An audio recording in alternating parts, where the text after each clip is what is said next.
तो देश की जनता का आभार व्यक्त करना चाहूँगा, उनको धन्यवाद देना चाहूँगा कि उन्होंने डबल इंजन की सरकार पर भरोसा किया। आम जनता ने मोदी जी के नेतृत्व पर भरोसा किया, मोदी जी की गारंटी पर विश्वास किया और भारतीय जनता पार्टी को आशीर्वाद दिया। इसके लिए हम जनादेश को स्वीकार करते हैं और जनता का अभिवादन, अभिनंदन, स्वागत करते हैं। अब हमारे ऊपर जवाबदारी बड़ी है। हम जन अपेक्षाओं के अनुरूप काम करेंगे। जो राजस्थान और भारत सरकार ने बजट में जो घोषणाएं की है, उनको हम निश्चित रूप से समय पर पूरा करेंगे। जहां तक आप पूछना चाहेंगे राजस्थान के उपचुनावों की, तो हमारे सम्मानीय मुख्यमंत्री जी ने और पार्टी के सभी कार्यकर्ताओं ने छोटे से छोटा और बड़े से बड़ा अपनी पूरी सामर्थ्य का उपयोग और भारतीय जनता पार्टी को जीत दिलाने में किया। राजस्थान सरकार के बजट, केंद्र सरकार के बजट को आम जनता तक पहुंचाने में हमारे कार्यकर्ताओं ने भी योगदान दिया और यही कारण है कि जनता का हमें आशीर्वाद मिला। हम एक सीट 84 वो हम नहीं जीत पाए, लेकिन फिर भी वहां की जनता का मैं अभिनंदन करना चाहूँगा, उनका अभिवादन करना चाहूँगा कि उन्होंने पिछली बार हम जहां पर लगभग 70,000 से अधिक वोटों से पिछड़ गए थे, इस बार हम केवल 23,000 और कुछ वोटों से पीछे रह गए। लेकिन एक बात और है कि कांग्रेस पूरी तरह पिछड़ गई। कांग्रेस ने वहां पर भी अपना प्रदर्शन अच्छा नहीं किया। खैर, वो अपनी देखे, हम अपनी देख रहे हैं। आप पूछ रहे हैं दौसा में रिकाउंटिंग हो रही है, आपका इशारा मैं समझ गया था। अभी वहां पुनर्मतगणना हो रही है। जो भी परिणाम सामने आएगा हम जनादेश को स्वीकार करेंगे। इसके लिए मैं मीडिया का भी बहुत बहुत अभिनंदन करना चाहूँगा कि आपने भी समय समय पर हमें जागरूक किया, हमें सावधान किया। और वैसे तो मीडिया का यह दायित्व भी बनता है कि सबकी खबर ले और सबको खबर दे, तो इस तर्ज पर आपने भी अपना दायित्व निभाया। मैं आपका भी बहुत बहुत अभिनंदन करना चाहूँगा, आपका भी धन्यवाद ज्ञापित करना चाहूँगा। हमेशा हमारा मार्गदर्शन इसी प्रकार से करते रहें और हम जन सेवा करते रहें, ये आप सबका हम आशीर्वाद चाहेंगे। आप सबको भी मैं धन्यवाद देना चाहूँगा कि आपने भी और अपनी भूमिका जो निभाना चाहिए, देश के लोकतंत्र का चौथा स्तंभ आप हैं और चौथे स्तंभ का जो दायित्व होता है वो आपने भी निभाया और उसमें आपने भी बहुत संघर्ष भी किया, कई कष्ट भी झेले। वैसे हम चाहेंगे कि शांतिपूर्ण तरीके से सब अपने कार्यक्रम संपन्न हो और देश के विकास, राजस्थान के विकास में हम सब अपनी अपनी भागीदारी निभाएं। आप सबका बहुत बहुत अभिनंदन, बहुत बहुत धन्यवाद। चलो, उपचुनाव में राजस्थान के प्रदेश अध्यक्ष की सादगी काम आ गई या सरकार के काम? देखिए, प्रदेश अध्यक्ष कुछ भी नहीं होता। मैं आपसे बहुत साफ कहूं, प्रदेश अध्यक्ष अकेला कुछ भी नहीं होता। हमारे माननीय मुख्यमंत्री जी, ये सत्य बात है कि वो एक कार्यकर्ता से उठ करके आए, एक सामान्य कार्यकर्ता से प्रदेश के महामंत्री रहे और प्रत्येक क्षेत्र से वो वाकिफ रहे। किस क्षेत्र की क्या आवश्यकता है ये उनको जानकारी है। इसलिए मैं ये सारा श्रेय हमारे माननीय मुख्यमंत्री जी और हमारे सभी कार्यकर्ताओं को देना चाहूँगा कि उन्होंने अपनी भूमिका, जो पार्टी उम्मीद करती थी, उस उम्मीद के अनुरूप उन्होंने भी अपनी भूमिका निभाई। हमारे महिला विंग हो, युवा विंग हो, SC/ST मोर्चा हो या पार्टी का मूल जो संगठन है, सबने अपनी अपनी भूमिका निभाई। मैं सबका बहुत बहुत धन्यवाद देना चाहूँगा। 21 साल बाद बीजेपी वापिस की है, क्या क्योंकि 2003 के अंदर सुमित्रा सिंह है वो कमल खिला पाई। आप सही कह रहे हैं कि लगभग 2 दशक से अधिक समय निकल गया। हम वो सीट एक बार जीते लेकिन देखिए, ये परिवार की जो बात होती है ना, केवल और केवल सीमित कर देना वहीं तक, और दूसरा उन्होंने कोई विकास नहीं किया वहाँ पर समाज को तोड़ने का काम किया था। इसलिए वो आप वहाँ अपने झुंझुनू की सीट के बारे में पूछ रहे हैं, तो उन्होंने कोई जनहित का काम नहीं किया, और वहाँ हमने काम किया तो जनता ने हमें आशीर्वाद दिया। डॉक्टर साहब एक सवाल था, इस पूरे चुनाव के रिजल्ट को हम देखें तो चाहे पार्टी आपकी बीजेपी हो, चाहे कांग्रेस हो, चाहे अन्य पार्टी हो, दिग्गजों को धराशायी कर दिया। चाहे आप झुंझुनू में ओला को ले लो, खीमसर में हनुमान बेनीवाल को ले लो, चाहे आप रामगढ़ में जुबेर खानदान को ले लो, या अभी अगर दौसा का परिणाम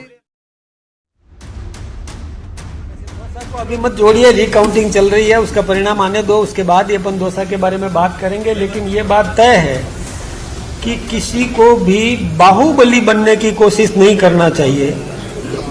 ये जो एक धमकी इस प्रकार की दे देना कि देवली उनियारा में मैं होता तो एसडीएम को एक की जगह 4 थप्पड़ मारता, ये दम्भ दिखाता है और बाहुबली का और एक संकेत देता है। राजनीति में बाहुबली या भुजाओं के बल पर जो कोई दूसरे को परास्त करना चाहता है, ये कुश्ती का मैदान नहीं है। यहाँ नीतिगत निर्णय होते हैं, नीतियों से युद्ध होता है, दिमाग से काम लेना पड़ता है और सेवा करना पड़ता है।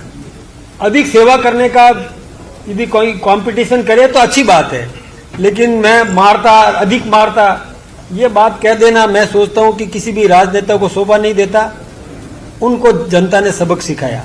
एक छोटा सा क्वेश्चन है, आपने 5 सीटें जीती, बहुत बधाई, सब कुछ है, लेकिन क्या लगता है कि 84 में आदिवासियों के बीच आप सेवा नहीं कर पाए?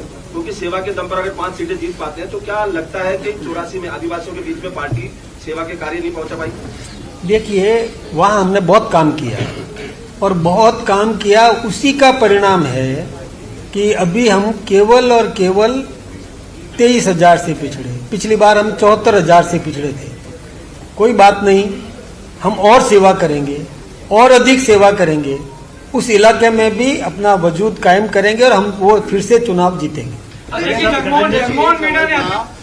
इस चुनाव में परिवारवाद को मुंह की खानी पड़ी।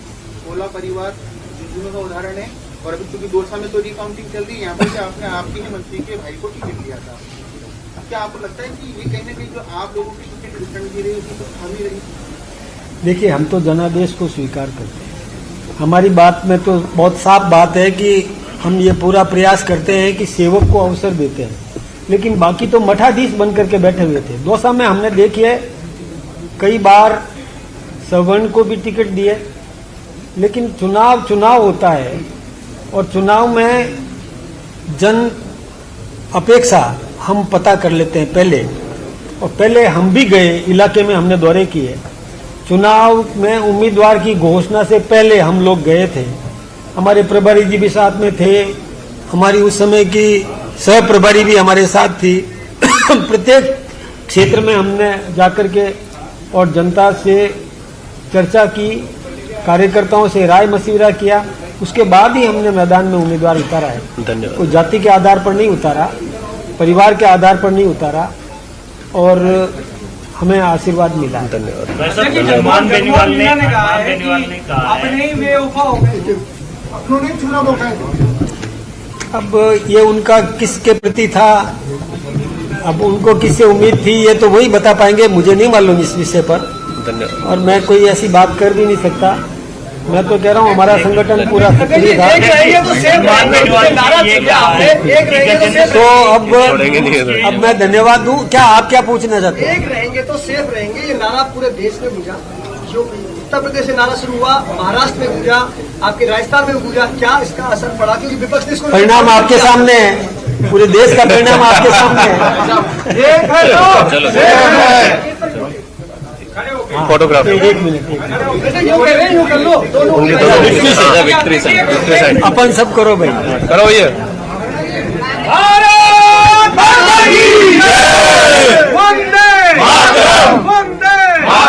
बीजेपी जिंदाबाद जिंदाबाद जिंदाबाद।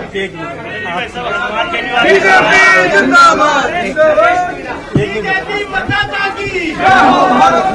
मिनट भैया, एक मिनट। अध्यक्ष जी, नरेश मीणा को लेकर जगह जगह उसकी रिहाई को लेकर धरने हो रहे हैं और आज वोटिंग भी अगर देखी जाए तो लोगों ने वोट के रूप में भी नरेश मीणा का साथ दिया। सरकार का नरेश मीणा की रिहाई पर क्या रुख रहेगा? क्या सरकार कुछ नरमी रखेगी? मैं पार्टी का आदमी हूँ, मैं पार्टी की बात करूंगा। सरकार वाले सरकार की बात करेंगे, मैं संगठन की बात करूंगा।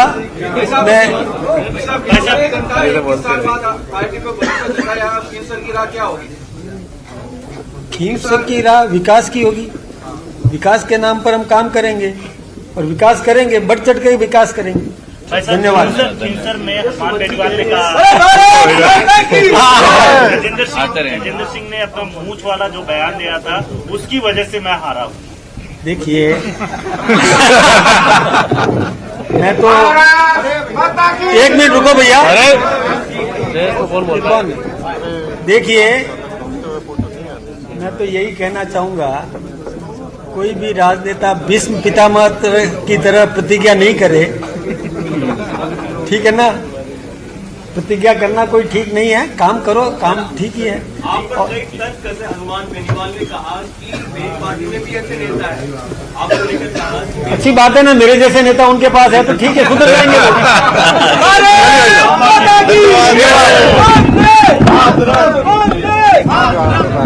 आप सुन रहे थे और राजस्थान में कहा कि विकास की भूमिका निभाएंगे, राठौड़ का बड़ा बयान। और इसी बीच तस्वीरें कुछ और भी आ रही हैं, वो देखिए 84 की तस्वीर, जहां बीजेपी को सफलता मिली है 84 में। और ये जो तस्वीर आ रही है, अलग अलग जगहों से इस वक्त तस्वीरें आ रही है, जश्न की तस्वीरें भी है। तो जहां जहां देखिए भारतीय जनता पार्टी के खेमे में जश्न का माहौल है। झुंझुनू की बात कर लें या फिर रामगढ़ की बात करें, सलूमबार भी बीजेपी ने जीती है। तो ऐसे में तमाम जगहों से भारतीय जनता पार्टी के जश्न की तस्वीरें हैं। दौसा में बीजेपी खेमे में कुछ निराशा जरूर देखने को मिल रही है, लेकिन बीजेपी के दफ्तर के भीतर की तस्वीरें देखिए, लड्डू खिलाकर के लोग मीठा करवाया जा रहा है। ये दिल्ली की तस्वीर है, भारतीय जनता पार्टी के दफ्तर, बीजेपी के राष्ट्रीय मुख्यालय में जश्न का माहौल है। और कांग्रेस के प्रवक्ता हमारे साथ अनूप ठाकुर जुड़े हुए हैं। हेमंत, अब उनके पास चल लेते हैं क्योंकि